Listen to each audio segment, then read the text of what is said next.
This is USVI News, your Virgin Islands connection.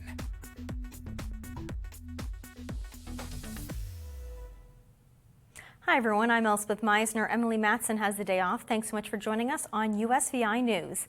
The Virgin Islands Department of Human Services for Senior Citizens announced that from now until January 15th, there will be limited visitation at the Herbert Grigg Home for Aged and the Queen Louise Home for Aged as well. Visitation will be allowed 7 days a week from 1 p.m. until 4 p.m. by appointment only. Times range from 30-minute visits to an hour for each resident. If you want to make a visit, you must have a negative COVID-19 test within 72 hours of your visit, and you must be masked up. Sticking with health-related news today, the holidays can be the most wonderful time of the year, but the winter season can have a negative effect on some. Seasonal affective disorder impacts millions of people, leading to symptoms of depression. Bradley Blackburn reports today. Every morning in the fall and winter, McGann Fellman starts the day with a cup of coffee and one very bright light. I just have it kind of at the side while I'm having my breakfast, reading the paper. Fellman says she first experienced symptoms of depression more than 30 years ago, serious enough to require hospitalization.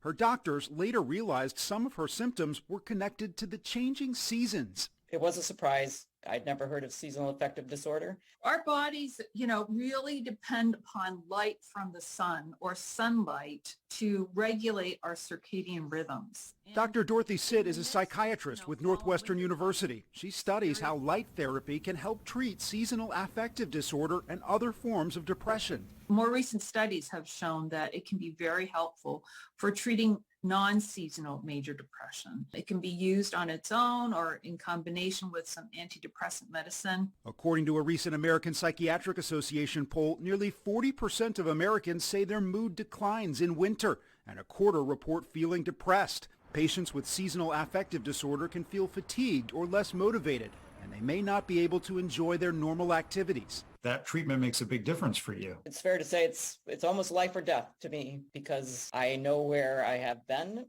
without it in the winter. In addition to light therapy, Fellman takes antidepressants with higher doses from October through May. There are tools out there that can help people be happy, lead a normal life, and not feel alone. She wants others to know the winter blues are real, but help is out there. Turning now to America's labor crisis, every industry has dealt with staffing shortages since the start of the pandemic, but few can mean a difference between life and death like those of an EMT. Carter Evans takes a look at the growing health emergency. Are you still 6 out of 10 pain? Denise Farnsworth loves her job as an EMT. It's what I live to do. But after 7 years on the job, she can no longer afford to keep doing it. What is your base hourly rate? 18? $18 an hour? Yes. To pay the bills, we have to work as much as we can. Farnsworth actually makes slightly more than the national median wage for EMTs. The Bureau of Labor Statistics lists it as one of the lowest paying jobs in healthcare. That's the primary reason roughly a third of all EMTs quit in 2021. And the industry is having a hard time replacing them.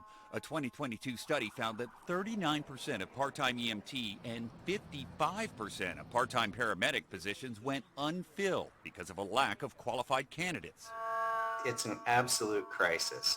We have continual paramedics hitting the exit doors and leaving the field. American Ambulance Association President Sean Bayard says Medicaid's reimbursement for non-emergency transports like moving a patient between hospitals or taking someone to dialysis keeps wages low. It can mean the difference of having an ambulance or not having an ambulance. AMR, the nation's largest private ambulance provider, is ending non-emergency transport in Los Angeles County. They cite low Medicaid reimbursement as a major reason for a $3.5 million budget deficit in that market alone. It's unsustainable. To keep from losing employees like Denise, their manager Brian Napoli says a raise is in the works, but the company can't afford it long term.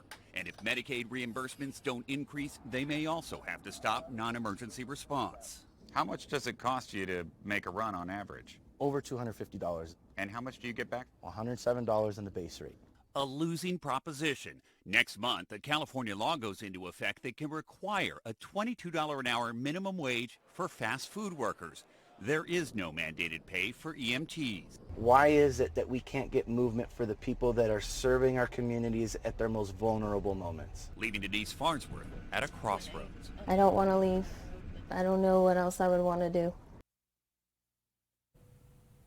Turning out to weather-related news today, a major winter storm system turned deadly as it brought freezing temperatures and dangerous conditions to millions of Americans over the Christmas weekend. So far, the storm has been blamed for at least 38 deaths nationwide.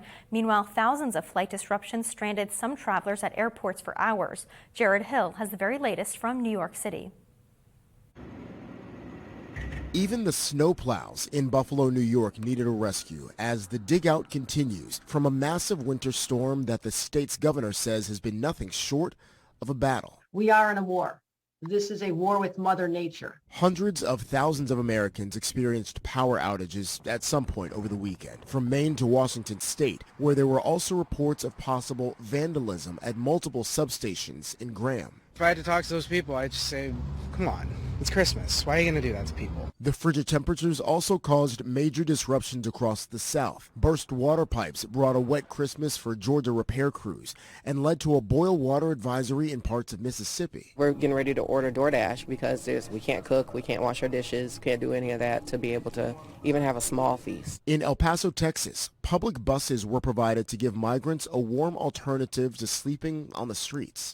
They allowed us to get inside the bus and stay warm throughout the night, and a lot of people went inside the bus because it was too cold. Travel nightmares also continued throughout the weekend at the nation's airports. I got a text saying that I was rebooked. When I tried to change it, it said that I needed to call the maintenance line or whatever, and they actually didn't answer. More than 9,000 flights were canceled or delayed in the U.S. on Christmas Day, according to FlightAware.